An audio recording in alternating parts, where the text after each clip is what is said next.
Welcome back, everyone, to Let's Talk About Sleep. Happy New Year, so on and so forth.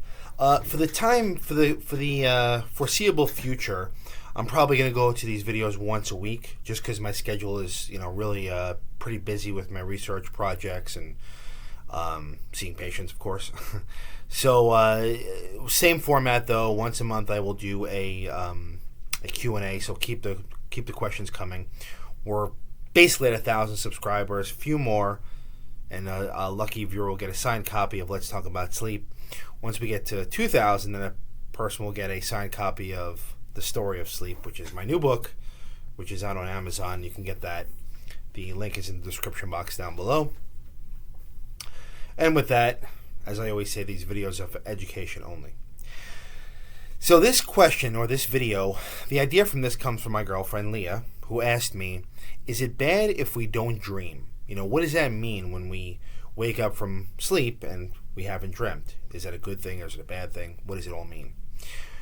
Well, on a night-to-night basis, what happens is, on a normal situation, every 90 minutes or so, we go into what's called REM sleep. And I've talked about this on this channel many times before. That's REM sleep. Okay, that's when we tend to dream. We dream actually in non-REM sleep as well, but the dreams that we have in REM sleep, they tend to be more action-oriented. They tend to have more emotional charge to them. They're the ones that we remember. Okay, and the thought is that during REM sleep, that's when our brain is kind of storing the things that we need and getting rid of the things that we don't. Okay, which is why sometimes dreams have a very disjointed nature to them. It's almost like the brain is doing a consolidation of the files, if you will.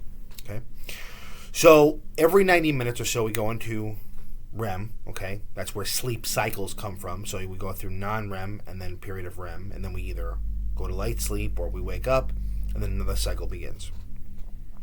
So in a normal situation, after about 4 or 5 of those cycles, okay, we wake up. And if you look at kind of normal distribution of sleep stages, after the last period of REM is when we usually wake up. Again, in the normal circumstance. Now, if that happens every night, you wake up out of a dream, okay, that's fine. If you don't, though, what could be wrong? Well, there's a couple things that can go on there. Okay, one, it could just be a normal variant. You woke up, in the middle of a non-REM period in your REM cycle. You woke up out of non-REM sleep during your last cycle. Okay, you didn't get to REM. That's okay. Okay, as long as you're getting enough sleep. Number 2 could be that there is something disrupting your sleep, like, for example, sleep apnea, right? If somebody has repetitive stoppages of breathing, those tend to happen more so during REM sleep because that's when our muscles are their most relaxed, all right? So if somebody is going into REM sleep, has sleep apnea, they get pulled right out of it, they're going to tend to not necessarily remember their dreams, okay? And one of the things we see when we treat sleep apnea is people will tell me, oh, I'm all of a sudden dreaming now. Okay, so that's another thing. The third thing is there are medications which kind of prevent REM or make REM less likely to happen. Some antidepressants can do it. Okay. The fourth possibility is that somebody is maybe chronically sleep deprived or their sleep schedule is very variable. Okay, in those cases, it's, I always talk about on this channel, it's not just sleep quantity, but it's also sleep quality, right? And part of quality is timing. So, for example, if you work overnights, right, or do a night shift and then, sleep in the daytime, your brain is kind of very confused, for lack of a better term. So, yes, you may sleep during the daytime, but you may not achieve the depth of sleep that you would normally get, right? For example, getting enough REM.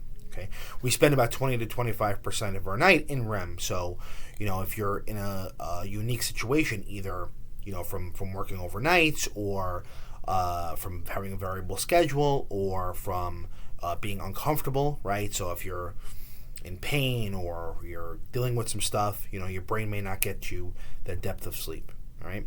So those are the reasons. On a night-to-night basis, if you don't remember your dreams, it doesn't matter. But if it's a chronic problem, there may be reasons behind it. The last thing I'll say is that I get asked about quite a bit is marijuana, right? So marijuana, whether it be in CBD oil and gummies, doesn't matter. Whatever the form is, what marijuana does in marijuana products is it actually inhibits REM sleep.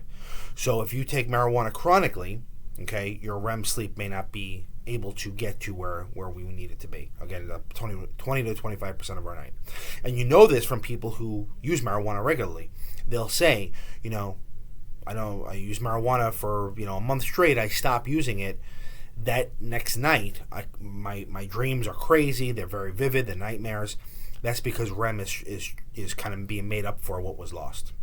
Okay, so that's what's called REM rebound. All right. So good question. Hopefully that answers it. Again, we look at things kind of on a chronic viewpoint, right? So one night here, one night there, that doesn't mean anything. Overall, that's what we're looking for. Okay, so to sleep, perchance to dream, it's a good thing, but doesn't necessarily mean that there's something wrong. All right, so that's the video for today. Keep the questions and comments, keep them coming. We'll do a video next week. Until then, sleep well.